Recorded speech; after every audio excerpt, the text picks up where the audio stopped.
everyone, it's Alicia from Young Caregivers Association, and I just wanted to do a quick check-in this morning and see how everyone was doing. And I also wanted to take some time today to talk to you about something called flexible thinking.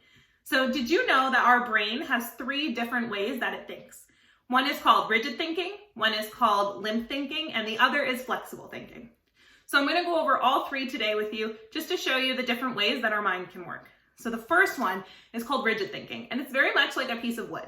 It's really sturdy and it's very unchangeable. Unless you had something like a hammer or a saw, it's not really changing what it is. And so when you think about rigid thinking, think about those times when you don't want to change your mind about something. You are set on what you think, and there is no really flexibility or change to that.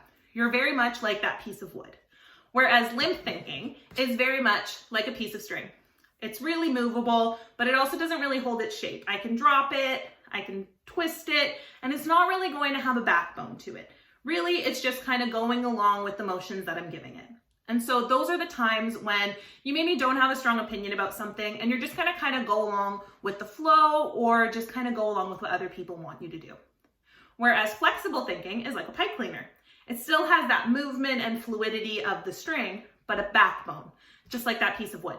And so it's combining that fluid thinking of the string and the rigid thinking of the wood to create something where you still have those things that are important to you and that you're not going to change your mind over, but you're still flexible in taking in what other people want to. And so flexible thinking can be a really good one to use when you're in times of conflict or high stress. And as young caregivers, we go through all different types of emotion and all different types of situations. And so sometimes when something is a high stress situation, what we need to do is kind of identify how our thinking is. Are we a rigid thinker in this moment, or are we a fluid thinker in this moment, or are we a flexible thinker?